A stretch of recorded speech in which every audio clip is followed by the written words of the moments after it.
Welcome to Chitra's cooking feast. இன்றைக்கி வீடியோவில் சத்தான சுவையான கம்பு முளைக்கட்டிய கொள்ளு வச்சு ஒரு ஹெல்த்தி பிரேக்ஃபாஸ்ட் தான் நம்ம எப்படி செய்கிறதுன்னு பார்க்க போகிறோம். கம்பு நமக்கு உடம்புக்கு குளிர்ச்சி, அதிகப்படியான ஃபைபர் சத்தும் ப்ரோட்டீன் சத்தும் நிறைஞ்சிருக்கு. கொள்ளு பார்த்திங்கன்னா வெயிட் லாஸ் ஜேர்னியில் இருக்கிறவங்களுக்கு ரொம்பவே ஹெல்ப் பண்ணும். நம்ம முளைக்கட்டிய கொள்ளு கம்பு வச்சு செய்ய போகிறோம். அரிசி எதுவுமே சேர்க்க போகிறதில்ல. இதுக்கு ஒரு சூப்பரான சைட் டிஷ்ஷும் நம்ம எப்படி செய்கிறதுன்னு வீடியோக்குள்ளே போய் பார்த்துடலாம். இப்போது 1/4 கிலோ மெஷர்மெண்ட் உள்ள ஒரு கப் எடுத்திருக்கேன். எல்லாம் ஒரே அளவாக எடுத்துக்கோங்க.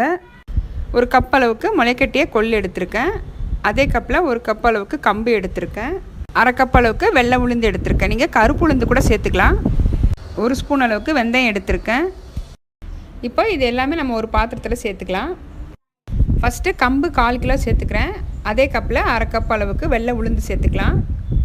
நல்லா ஒரு 2-3 தடவை தண்ணி விட்டு வாஷ் பண்ணி எடுத்துக்கலாம். கம்பில் நிறைய அழுக்கு தூசு இருக்கும், நல்லா வாஷ் பண்ணி எடுத்துக்கோங்க. இப்போ நல்லா சுத்தமாக வாஷ் பண்ணி எடுத்தாச்சு. இதில் 1 ஸ்பூன் அளவுக்கு வெந்தயம் சேர்த்துக்கிறேன். நல்ல தண்ணி சேர்த்துட்டு ஒரு 5-6 மணி நேரம் ஊற வச்சு எடுத்துக்கோங்க. கொள்ளு நம்ம ஊற வைக்க தேவையில்லை. ஆல்ரெடி நம்ம கொள்ளு முளைக்கட்டி எடுத்து வச்சுருக்கோம். இது ஊறினதுக்கப்புறம் பார்க்கலாம்.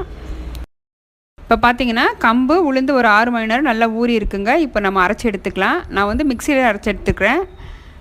கம்மியான அளவாக எடுத்துருக்கிறதால நான் மிக்சியில் அரைச்சிக்கிறேங்க. நீங்கள் அதிகமாக எடுத்திங்கன்னா கிரைண்டரில் கூட அரைச்சி எடுத்துக்கலாம். சின்ன மிக்சர் ஜாரில் சேர்த்துட்டு நல்லா நைஸாக அரைச்சி எடுத்துக்கோங்க. இந்த பதத்தில் அரைச்சதை இப்போ ஒரு பாத்திரத்தில் சேர்த்துக்கலாம். இப்போ கம்பு உளுந்து 3 தடவை நான் அரைச்சி எடுத்தாச்சு. கடைசியாக நம்ம கொள்ளு சேர்த்துக்கலாம். கொள்ளு சேர்த்துட்டு நல்லா நைஸாக அரைச்சி எடுத்துக்கலாம். இப்போ எல்லாமே அரைச்சாச்சு. இப்போ இதுக்கு தேவையான அளவுக்கு நம்ம உப்பு சேர்த்துக்கலாம். உப்பு சேர்த்துட்டு நல்லா கை வச்சு கலந்துக்கலாம். இப்போ கிளைமேட் நல்லா குளிராக இருக்கிறதால நீங்கள் கை வச்சே கலந்துக்கோங்க. அப்போ தான் நல்லா புளிச்சு வரும். கலந்துட்டு க்ளோஸ் பண்ணி வைக்கலாம். ஒரு 6 மணி நேரம் ஊறட்டும். இப்போ நைட் அரைச்சி வச்சுருக்கேன். காலையில் பார்க்கலாம். இப்போ மாவு பார்த்திங்கன்னா நல்லா பொங்கி வந்திருக்கு. நல்லா ஒரு தடவை மிக்ஸ் பண்ணிக்கலாங்க. நான் மாவு அரைக்கும் போது உப்பு சேர்க்கலை. இப்போது மாவுக்கு தேவையான அளவுக்கு உப்பு சேர்த்துட்டு நல்லா ஒரு தடவை கலந்துக்கலாம். கலந்துட்டு நம்ம இட்லி ஊற்ற ஆரம்பிச்சிடலாங்க. இப்போது இதுக்கு ஒரு சட்னி எப்படி பண்ணுறதுன்னு பார்த்துடலாம். இப்போது ஒரு பாத்திரம் வச்சு 2 ஸ்பூன் அளவுக்கு கடலை எண்ணெய் சேர்த்துருக்கேன். 1 ஸ்பூன் அளவுக்கு கடலைப்பருப்பு, 2 ஸ்பூன் அளவுக்கு உளுத்தம்பருப்பு சேர்த்துட்டு ஒரு கைப்பிடி அளவுக்கு வேர்க்கடலை சேர்த்துருக்கேன். இப்போது இது எல்லாமே நல்லா ஃப்ரை பண்ணிக்கலாம். நம்ம சேர்த்துருந்த வேர்க்கடலை, கடலைப்பருப்பு, உளுத்தம்பருப்பு நல்லா ஃப்ரை ஆனதும் ஒரு கொத்து கருவேப்பிலை சேர்த்துக்கிறேன். 2 மீடியம் சைஸ் வெங்காயம் கட் பண்ணி சேர்த்துக்கிறேன். ஒரு 6 பல்லு பூண்டு சேர்த்துருக்கேன். காரத்துக்கு நல்லா காஞ்ச மிளகாய் சேர்த்துட்டு கல் உப்பு 1/2 ஸ்பூன் அளவுக்கு சேர்த்துருக்கேன்.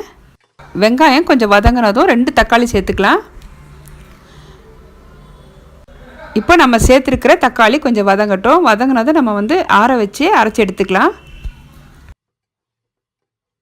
இந்த சட்னிக்கு நீங்கள் தேங்காய் வேணும்னா சேர்த்துக்கலாங்க. நான் தேங்காய் எதுவும் சேர்க்கலை. இப்போ நம்ம வதக்குனது நல்லா ஆறி வந்திருக்குங்க. மிக்ஸி ஜாரில் சேர்த்துட்டு நல்லா நைஸாக அரைச்சி எடுத்துக்கலாம். அரைச்சதை ஒரு பாத்திரத்தில் சேர்த்துட்டு தண்ணி எந்த அளவுக்கு தேவையோ நம்ம கலந்துட்டு இதுக்கு ஒரு தாளிப்பும் கொடுத்துடலாங்க. சட்னி இப்போ ரெடி ஆயிடுச்சு. இப்போ இட்லி பாத்திரத்தில் தண்ணி ஊற்றி வச்சுருக்கேன். தண்ணி நல்லா காஞ்சிக்கிட்டு இருக்கு. இப்போ நம்ம இட்லி பிளேட்டில் மாவு ஊற்றிக்கலாம். இப்போ ஒரு பிளேட்டில் துணி போட்டிருக்கேன். மாவு சேர்த்துட்டு ஒரு 10 நிமிஷம் வேக வச்சு எடுத்துக்கலாம். இப்போது ஒரு 10 நிமிஷம் ஆயிருக்குங்க. இட்லி பாருங்கள் நல்லா சாஃப்டாக பூ மாதிரி வெந்து வந்திருக்கு.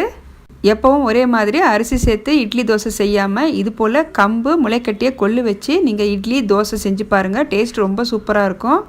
நம்ம சேனல்லே பார்த்தீங்கன்னா நிறைய ஹெல்த்தி ரெசிபிஸ் வீடியோ போட்டிருப்பேன். நீங்கள் அந்த வீடியோவும் பாருங்கள். உங்களுக்கு யூஸ்ஃபுல்லாக இருக்கும். என்னோட இந்த வீடியோ உங்களுக்கு பிடிச்சிருந்தா வீடியோக்கு லைக் பண்ணுங்கள். மறக்காமல் நம்ம சித்ராஸ் குக்கிங் ஃபீஸ்ட் சேனலை சப்ஸ்கிரைப் பண்ணி பெல் பட்டனை ப்ரெஸ் பண்ணி ஆளுங்கிற ஆப்ஷனை கிளிக் பண்ணி வச்சுக்கோங்க. தேங்க்ஸ் ஃபார் வாட்சிங்.